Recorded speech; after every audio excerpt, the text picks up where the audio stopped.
Hello and welcome to the show. Today is March 27th, 2023. Let me start by saying that I am not a financial advisor. This is not financial advice. This information is, of course, intended for entertainment and educational purposes only. Today I'll be talking about two things I have on my mind. MMTLP, because FINRA updated their FAQ about MMTLP, and we'll see what that's about. And also GTII. We're getting close to the March 29th date, and we'll tell you what that's all about too. But first, let me start by saying that, in my opinion, the U.S. stock market is very corrupt. I personally think the U.S. stock market is very corrupt. And FINRA provides an example of just how corrupt it is. FINRA is, of course, the self-regulatory agency. They are empowered by the U.S. government and Congress. They report to the SEC. They stand for the Financial Regulatory Agency. They halted a stock or a stock symbol called MMTLP on December 9th, 2022, and prevented it from trading ever since, all to protect some short hedge fund buddies that they had at the expense of 65,000 plus MMTLP shareholders. Here is what they did. So in case you're not sure of what the stock symbol MMTLP and the private company NextBridge Hydrocarbons is, let me give you a quick recap. FINRA created a whole bunch of fraudulent counterfeit shares in stock symbol MMTLP and caused further problems in the private company NextBridge Hydrocarbons. So let me start. On December 8th, 2022, according to FINRA data itself, there were 13.7 million shares of stock symbol MMTLP traded, of which 9.5 million shares were short sales. Okay, here's the FINRA data itself. As you can see, the short volume was about 9.5 million shares. Total volume, 13.7 million shares, okay? Now, a short sale is when shares are sold prior to being purchased. Most people will actually buy shares and then sell them at some point later on. Short sellers do the exact opposite. Short sellers sell shares that they don't own with the plan to buy them back at some later point in time. As a result, short sales have an effect of dilution, right? They will dilute shares until the shares are subsequently purchased because they've already been sold. Shares have been sold without yet being bought, okay? That's what short selling does. So FINRA issued a U3 extraordinary event halt on December 9th, 2012, okay? And it's still in effect till now. Now, private company shares of NextBridge Hydrocarbons were supposed to be distributed to all MMTLP shareholders on December 14th, right? After which stock symbol MMTLP was supposed to be deleted and all short shares were supposed to be reconciled. Now, since you can't trade, since the shares were halted from the 9th to 12th, all the way up till now, right? And you can't trade those MMTLP shares, those short shares can never be reconciled, right? They haven't been bought back and they've been sold and they can never be bought back. So MMTLP shares that were sold but never purchased, I call those fraudulent counterfeit shares. Okay, and those shares exist thanks to FINRA. So FINRA created the fraudulent counterfeit shares by issuing the U3 halt and preventing the short sellers from ever buying those shares back. Okay, so as a result, those shares are now fraudulent and counterfeit, and they were made that way by FINRA. Not only that, when you introduce fraudulent counterfeit shares into the market, you have now pushed down prices, right? Because those shares are fraudulent and counterfeit. So, because FINRA created the fraudulent counterfeit shares, they are now a price manipulator. They've manipulated prices downward. Okay, they knew what they were doing when they created the fraudulent counterfeit shares, and they went ahead and did it, right? So, thank you, FINRA, for being a price manipulator. Next, FINRA also prevented every single MMTLP shareholder from receiving the one-to-one dividend of the private company NextBridge Hydrocarbons. Okay, FINRA knew all about the spin out of the private company, and that FINRA knew that there were 165 million shares that were initially issued prior to these fraudulent counterfeit shares entering the market, and Metamaterials distributed all those 165 million shares to the transfer agent AST, who provided those shares to the broker-dealers. However, the broker-dealers had a lot more than 165 million shares. That was the number of shares that were issued, thanks to FINRA creating fraudulent counterfeit shares. Broker-dealers cannot distribute shares to shareholders, because that would mean that some shareholders would get shares while others would not. And they cannot pick and choose who gets shares, because then they'd be held liable, right? So, thank you, FINRA. That's what FINRA did. They created fraudulent counterfeit shares, they manipulated prices, and they prevented the distribution of the private company Nextbridge Hydrocarbons. Now, a lot of people might say, oh, gee, this is a complex situation. It's hard to deal with, whatever. That's what FINRA did. This is what they should have done. What FINRA should have done is they should have instructed broker-dealers of a corporate action that shorts must close their positions by December 12th, 2022, right? They should have informed broker-dealers that between December 9th to 12th, all trading in MMTLP should be position close only. What that means is that longs, those are people who purchased shares, should be able to sell those shares to shorts. And shorts, the people who already sold shares that they didn't own, they should be able to buy those shares back to reconcile their positions, right?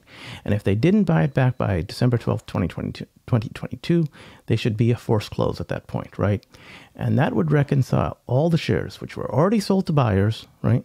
But never purchased, right? So these shares became fraudulent counterfeit shares, and they would never have become fraudulent counterfeit shares if FINRA performed these two corporate actions. FINRA knew about going to position close only. It's very standard.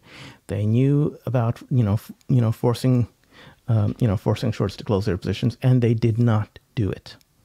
So these are my thoughts about FINRA's MMTLP FAQ update. And my first reaction, of course, is WTF. Why are they modifying their FAQ? They're changing their stance like weasels. Again, I'm not a financial advisor. This is not financial advice. This information is intended for entertainment and educational purposes only. The fact that I'm calling them weasels, or the fact that I'm referring to them as being like weasels, is my own personal opinion. I may have any opinion that I would like. So, yes, this is what I call a weaselly move. Anyway, here is their tweet from FINRA. We've modified our investor insights article about corporate actions, trading halts, and MMTLP.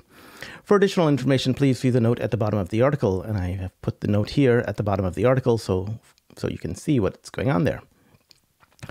It says in the note, the article was modified on March 27, 2023 to remove references to the registration of MMTLP shares, which raise questions that are not relevant to the main focus of the article. Well, this is meant to be an FAQ, frequently asked questions. Is there a main focus? I do not know that that is the case. I think it's intended to change public perception. The registration status of MMTLP shares is determined under the Securities Act of 1933 and the applicable SEC rules and interpretive guidance thereunder, and not FINRA rules. How often do people use the word thereunder in everyday speech? Not very often. This seems very much like legalese. This seems very much like a weaselly legalese statement here.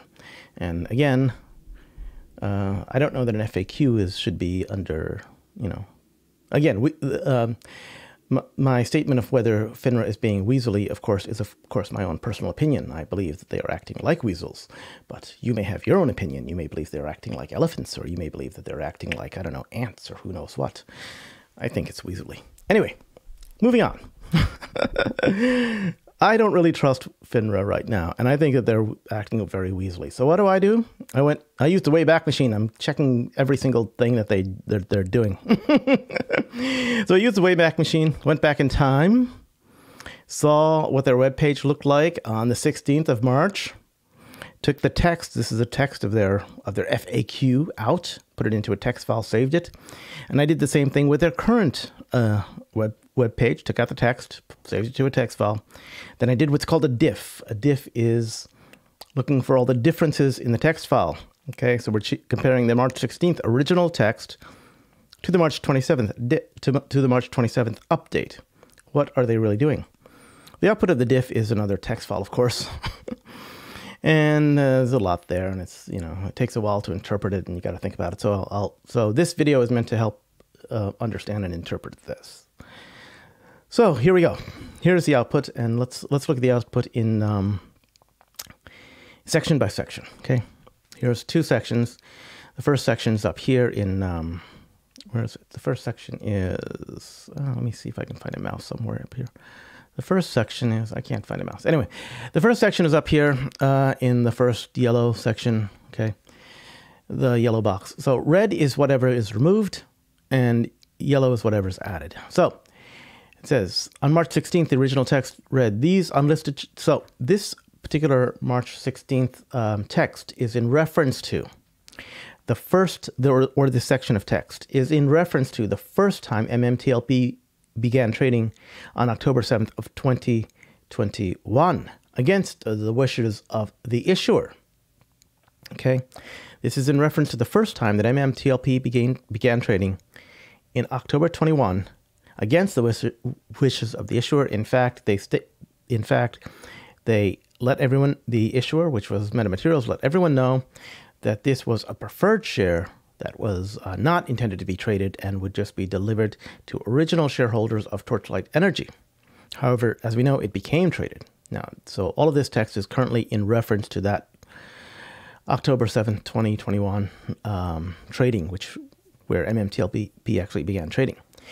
So it said, these unlisted shares were freely tradable under federal law and began trading in the OTC markets under the symbol MMTLP. Further discussion below. So they removed the words were freely tradable under federal law and just replaced it with the word later, right? These unlisted shares later began trading in the OTC market under the symbol MMTLP. Further discussion below. So that changes the perception, spin, context. That changes what your mind thinks of it, right? So instead of, so the words were freely tradable under federal law means this is freely tradable. We know this for a fact. There's certainty in that sentence. These unlisted shares later began trading in the OTC markets means, well, they began trading. Who knows how or why or if it's legal, but you know, they began trading. The second sentence is much weaker and much less certain. Okay. So again, as their gist of the article says, they removed references to the registration of the MMTLP shares. But in this case, they're removing references to whether or not the shares were actually tradable under federal law. They are not going to be held accountable to whether or not they were tradable under federal law in a court of law, I believe. Because should they have been? Hard to say. Hard to say. And do they have to provide documents if they were freely tradable under federal law? If the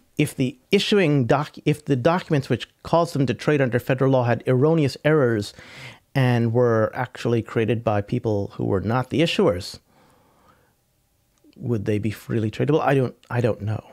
But in either case, they removed those words. March 16th, 2023.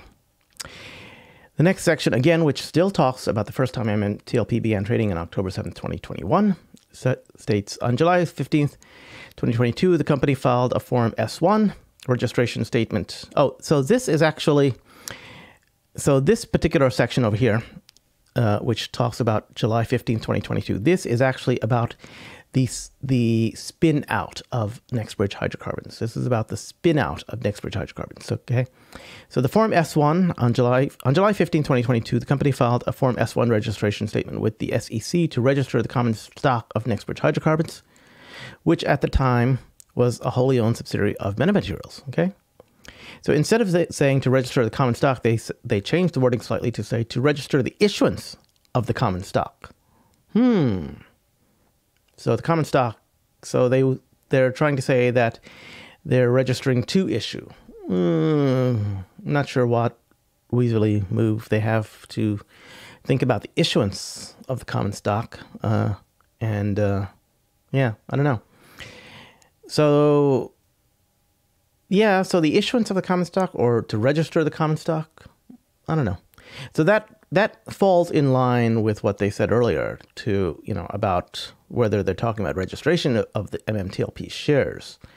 But here, this is the registration of the NextBridge Hydrocarbon shares, not the MMTLP shares. So this is about the issuance versus registration of NextBridge Hydrocarbons. This does not, I repeat, this does not have anything to do with the registration of MMTLP shares. Okay, going on. We see the answer to the question of whether a security is freely tradable is determined by the application of federal law, including SEC rules.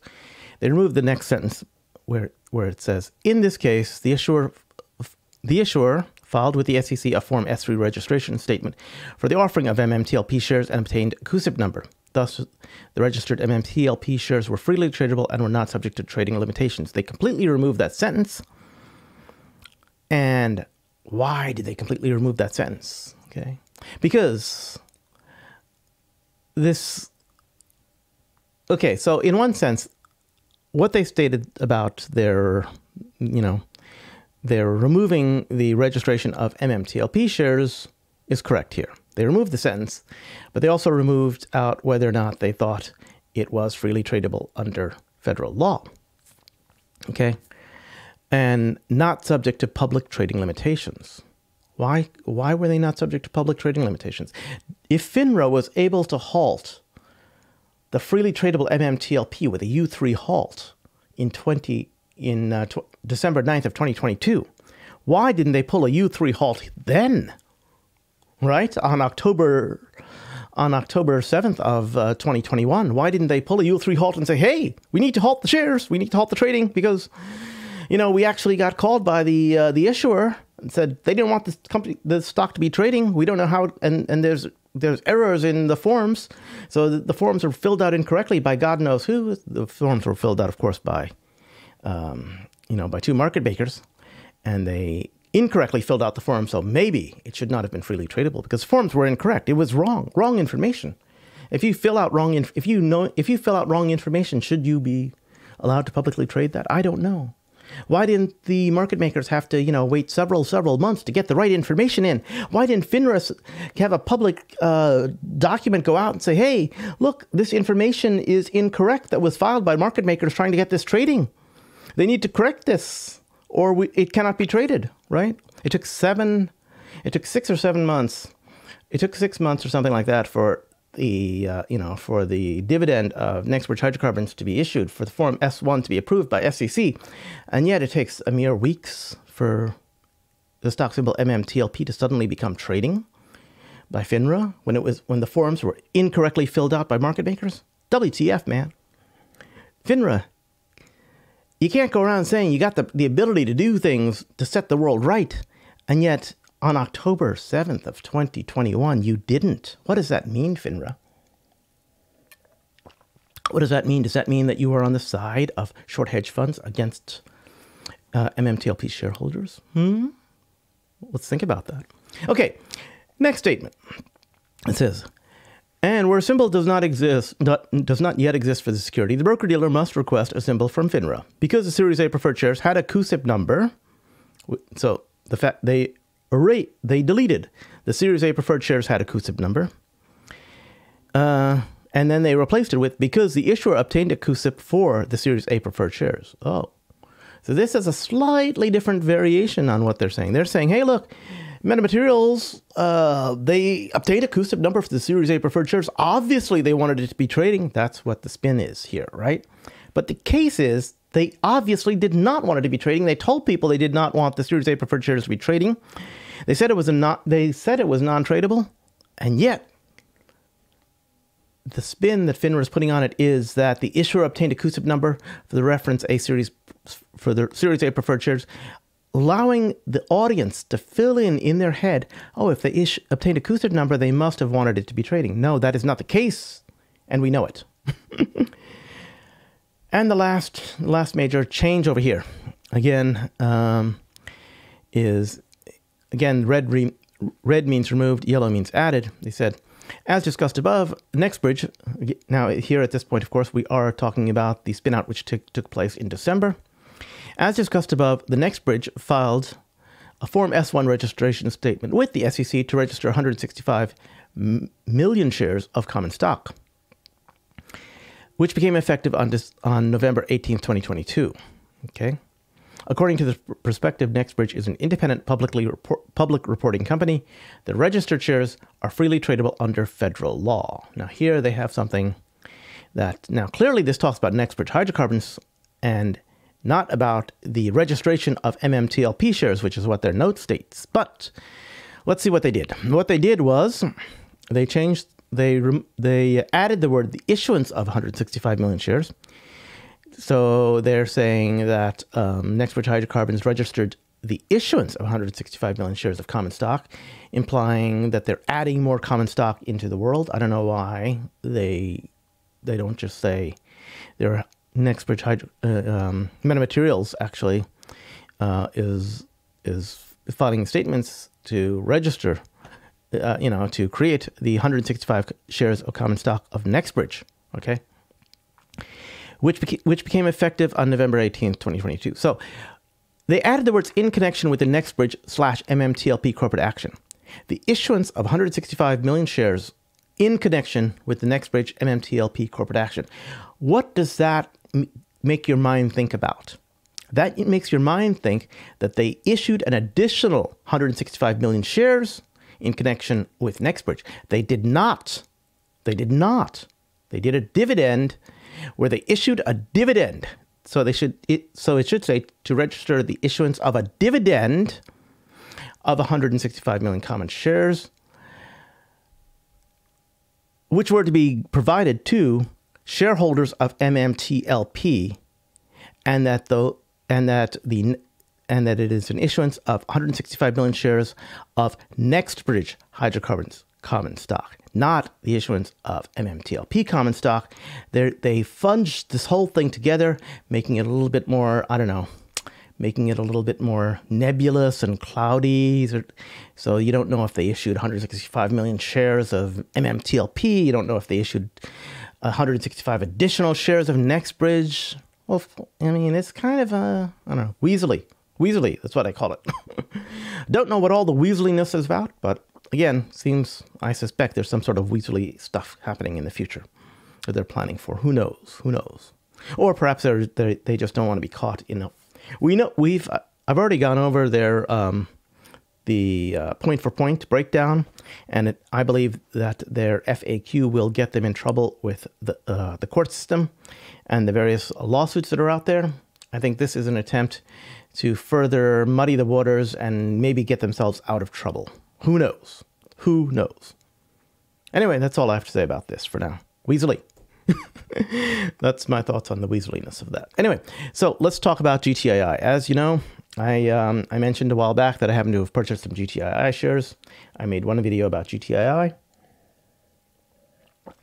and haven't talked about it much since, because I don't consider myself an expert on it. If you want to see the experts, or you want to hear from the experts, I would recommend Ace in the Hole on YouTube and William P. Ferrand also on YouTube. They're both on YouTube and Twitter. Okay, so these are my additional thoughts. So this is basically what I thought of. These are from my notes on GTII, for myself. One of the questions I had to myself was, I saw that there were 259 million shares issued. And I'm thinking, wow, that's a large number of shares. I seem to recall that everyone from William P. Ferrand to Ace in the Hole was saying this like 30 to 40 million shares. What's that coming from? So the 249 million shares issued comes from, actually, I got that number from the company insights at Yahoo Finance. And if you scroll down, you'll see that they have a shares outstanding of 259 million shares. Yahoo Finance claims that they got that info from the last 10Q filing. So I went to the last 10Q filing, of course, right? They might have made a mistake. And sure enough, in the last 10Q filing, it says that they have, the outstanding number of shares is 259 million shares. So that's where I came up with the idea that it was 259 million shares. However, because I believe that Ace in the Hole is being as honest as possible, and so is William P. Ferrand, I happened to ask them this question on... so I happened to hear that William P. Ferrand was in a Twitter Spaces at one point in time, so I thought, oh, gee, might as well... I randomly was listening to a Twitter Space, and I saw William P. Ferrand was on there. He was talking, and so I wanted to ask him about GTII. Specifically, I wanted to ask him about, hey, I heard there's only 30 to 40 million shares out there. What's going on? So there was this Twitter Space, and he answered the question to me in the most clear manner that I have heard, and I have a better understanding now. So according to William P. Ferrand, he said, GTII, you have to know what the business model is. They acquire companies, which are assets, and they issue restricted stock to those acquired companies. Now, the idea is that the acquired companies will be spun out, and when the acquired company spins out again, those shares get returned to GTII. So as a result, all these additional shares that came into existence that were created, they were created to acquire this asset, but they're not really freely tradable, right?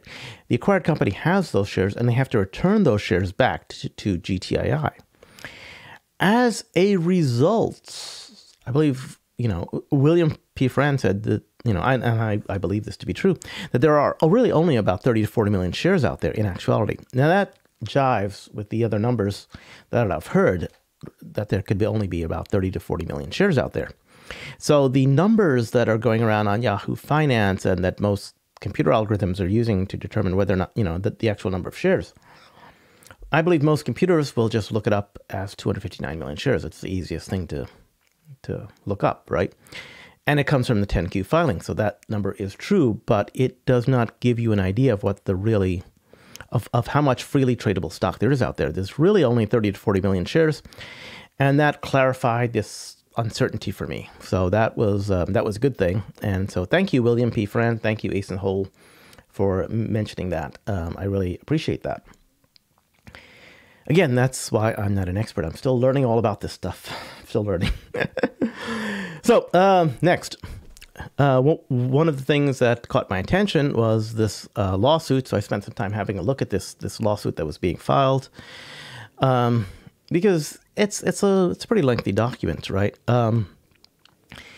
So Ham Shortkiller happened to state, on a tweet that the rumor I'm hearing is that people who are served are in a panic, reaching out to figure out how to get off the case without discovery. So the lawsuit result. So this lawsuit, which has gone out towards Canaccord, Credit Suisse, Instinet lawsuit. This lawsuit is about it's about a spoofing charge against Canaccord, Genuity, Credit Suisse, Instinet, Lime Trading, and GTS, that they were spoofing GTII shares, which is illegal market manipulation, of course, and it's been filed by attorney Wes Christian of the Christian Levine Law Group. This lawsuit is, I had not gone into detail about that lawsuit before, apart from the fact that they issued a press release about it, where they said that they issued a lawsuit. This is actually their incorrect press release, where they said they had a lawsuit against Alpine. They have a lawsuit that this is not they do not have they didn't file. Wes Christensen did not file a lawsuit against Alpine. He filed it against all of those other people. He filed it against Canaccord, Genuity, Credit Suisse, Instinet, Lime Trading, GTS, and John Doe's 1 to 50. So Alpine could be one of the John Doe's 1 to 50. This lawsuit is new. It is very detailed. There's a lot of pages to it, and it is very different than the other civil action that they have that's been going on with the NSCC. The NSCC, as we know, they already they had an administrative filing, before court that denied a motion to stay, because basically what happened was that the NSCC found that there was that Alpine Securities had a concentrated short position in GTII and was telling Alpine Securities, "Hey, get rid of your concentrated short position and pay this fine." And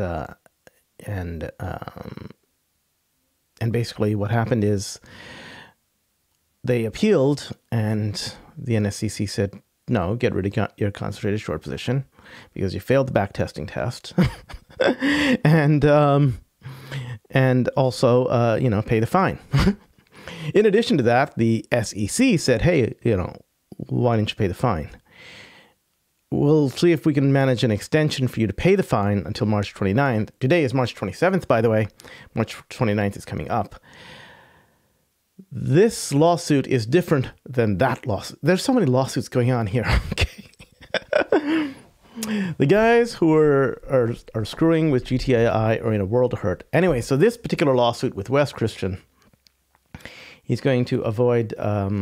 He's going to go for discovery. If he gets discovery against all of these companies about GTII and spoofing, again, don't forget, spoofing is a criminal charge.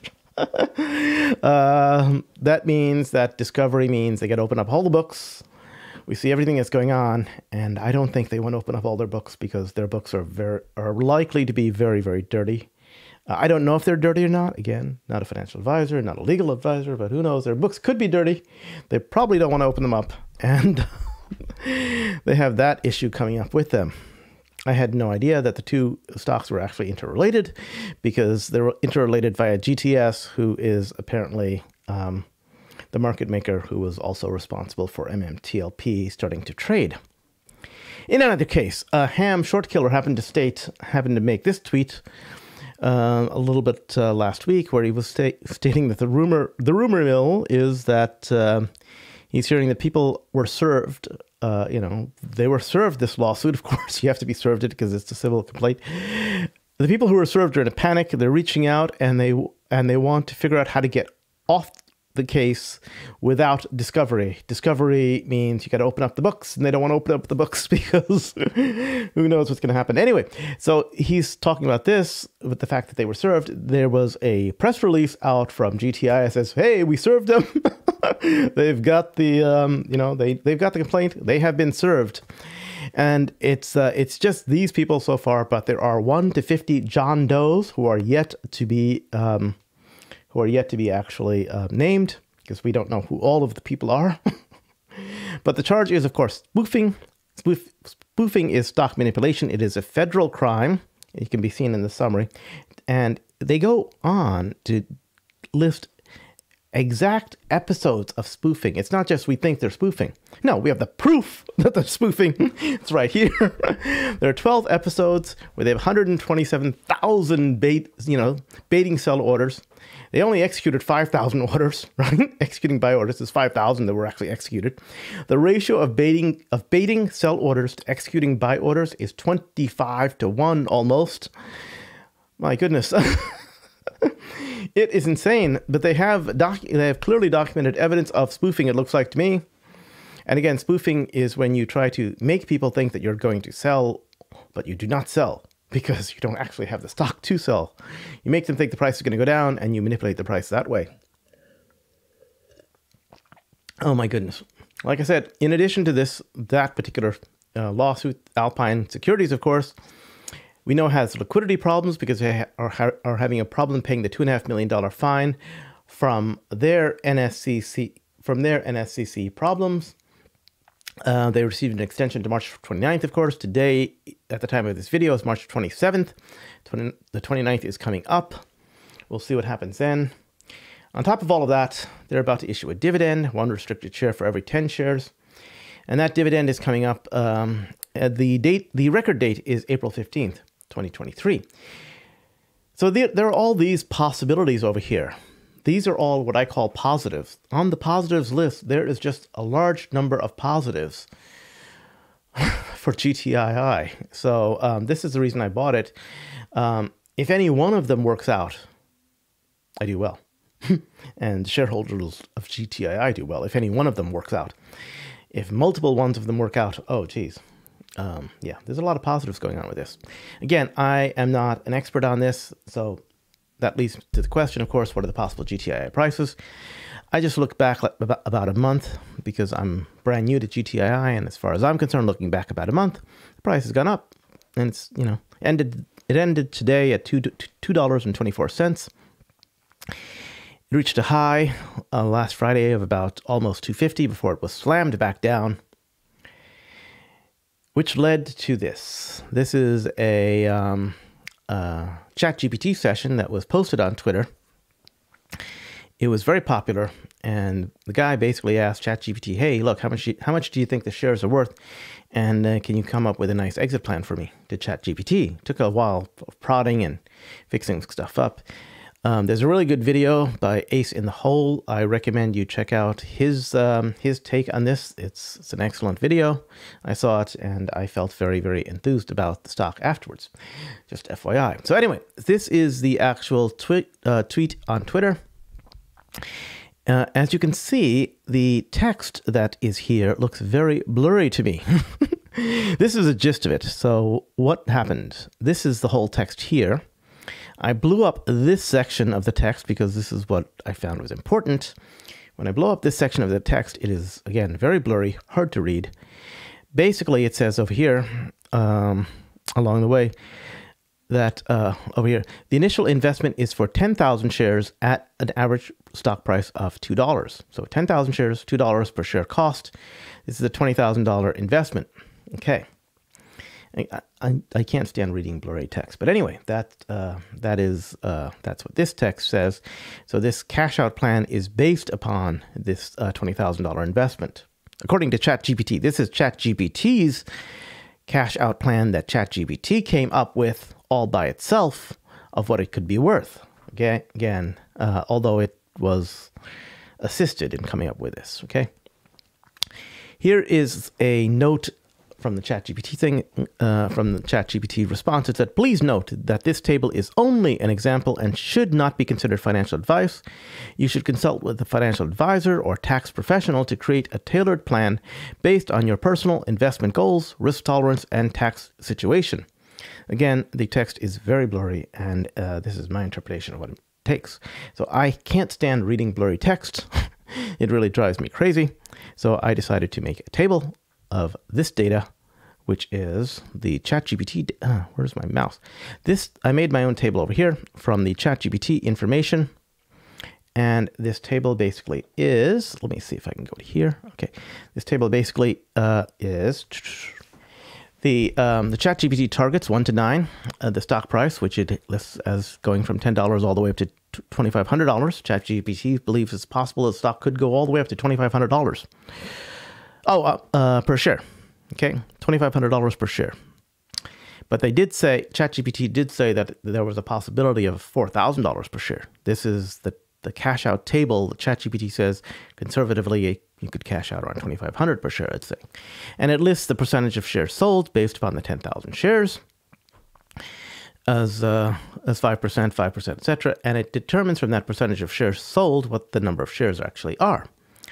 From that, you can just multiply the number of shares sold by the stock price to get the cash out value, right? So that's a computation, and I entered that computation. Okay, so columns 1, 2, and 3 are directly from ChatGPT based upon the 10,000 shares, and column 4 is computed from the percentage of shares sold. And column 5, the cash out, is computed from the number of shares sold times the stock price. Okay, that is not, of course, the entire table. The rest of the table is easily computed. So I put those extra columns in there, which is the capital gains. Capital gains is the amount of profit. So that is the cash out minus what you spent for that, right? So if the cost is $2 per share on 10,000 shares. So you know that the cost for, so the first cost should be something like, the first cost is the number of shares that sold, 500 shares, times $2 per share, right? And the capital gains would be the cash out minus the cost, which should be $4,000. ChatGPT note that it says $3,000. Seeing some weird things there. So all of the columns on columns 4, 5, 6, 7, and 8 are all computed. Okay. And there's a net profit. And most of the columns agree. But I did notice a discrepancy there. And then I noticed a few more discrepancies. Like I said to myself, hey, look, the percentages don't look like they add up to 100%. So I decided to make the final summary of totals myself and just add up the total shares sold. And I came up with 12,500 when it should be 10,000 shares sold because there were only 10,000 shares purchased. Obviously, there's a mistake here. So ChatGPT is not error-free, and this table is also not error-free. So keep that in mind.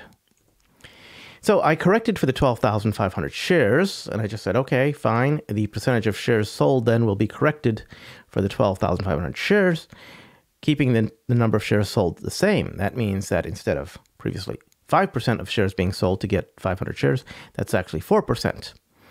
And then there you go, 4%, and then 8%, 16%, as opposed to going to 5%, 10%, 20%, etc. So there's a slight variation there in terms of total number of shares total purchase price, it's now $12,500. It's 12,500 shares that were purchased at $2 per share. That's not a $20,000 investment. That is a $25,000 investment. So ChatGPT is a little bit off there, a little bit off. But the numbers are still very close, and it's still a staggering number, right? They come up to like $13 million that you could have a total net profit. That's amazing. From a $25,000 investment, getting a $13,000 profit, that's pretty amazing. So that's what ChatGPT says. Again, I am not a financial advisor. This is not financial advice. This information is intended for entertainment and educational purposes only. And this is what ChatGPT is saying. This is not what I am saying either. I'm just repeating what ChatGPT is saying or clarifying what they're saying. Now, I further noted that this does not include state income tax. This is just federal long-term capital gains tax. But again, this is for long-term capital gains tax. In my particular case, I did not necessarily. I just bought the shares like a few weeks ago, or a very short time ago. So as a result, I'll be paying short-term capital gains. So short-term capital gains is regular income tax, and that is significantly higher than long-term capital gains. So although I'll be paying a lot more in taxes, it's still netting out a lot of money for a $25,000 investment if you invested $25,000, according to ChatGPT. So what did that say to me? That said to me, I might as well buy a few more shares. So that's what I did. I said, okay, I could stand to, spend a little bit more money. And so currently I'm waiting on one of many multiple triggers that could happen. I'm just waiting. I picked up a few more shares just even today. I now have enough shares for myself that I'm quite comfortable with the number of shares I have. If ChatGPT even comes remotely close to being right, I will be extremely happy. But again, you got to take what ChatGPT says with a grain of salt, because I don't know, the numbers from that, I don't know. If ChatGPT is having problems just adding up 10,000 shares, and instead it adds up 12,500 shares, something's a little bit wonky there. I don't know, maybe ChatGPT's had a few drinks, but in either case, even if it's not exactly, even if it's not correct, for me, it's good enough for me, right? For me, it's good enough for me to pick up a few more shares, and seem to be the right thing for me to do. It's not necessarily the right thing for you or anyone else to do. So I'm just waiting right now. I'm waiting for GTII to have any one of its multiple possible triggers. Again, time is running out for the Alpine thing. That the first Alpine thing should happen is a $2.5 million fine that Alpine should pay. Now, rumor has it that Alpine has the $2.5 million, but they're claiming that they don't because they've taken the money and they've offshored it, and they don't want to bring the money back onshore because then their offshore money would be disclosed. So that's a possibility. So they may have the money, but they may not have a way to get the money in such a way that they can justify that the money has been gotten. I don't know. Anyway, the 29th is just 2 days away. Yeah, it's just 2 days away. I don't know if I expect anything to happen exactly on the 29th, but I think Alpine and a whole bunch of short hedge funds that are short GTII have some. I believe they're not in the world's best shape. I'm also waiting for MMTLP. As you know, I have a bunch of MMTLP shares. I have a bunch of, they have become NextBridge Hydrocarbons placeholders, so I now have a bunch of NextBridge Hydrocarbons placeholders. I need that situation to be resolved. I want that situation to be resolved. I will not rest until that situation is resolved. And it has to be resolved in a fair and equitable manner, which means that all short positions must be closed. According to the MMTLP fact, there are short positions in the private company NextBridge Hydrocarbons, which I believe is an untenable situation. You cannot have short positions in a private company. The fact that it was allowed to have short positions in a private company, I believe, is illegal. Again, I believe it's illegal. I'm not a legal advisor, of course, but it seems pretty illegal to me. They should have closed out that short position before it went private, right? And they didn't. They didn't. So they need to resolve that situation. And that basically means that this is the MMTLP. So I believe that the MMTLP situation needs to be resolved, and it hopefully will be resolved sometime soon. So that's my current status. I am waiting on both MMTLP and GTII. And I'm not a financial advisor. This is not financial advice. This information is intended for entertainment and educational purposes only. I'm also not a legal advisor. And these are, of course, all my opinions. It is March 27th at the time of this recording, and I am just waiting. Goodbye.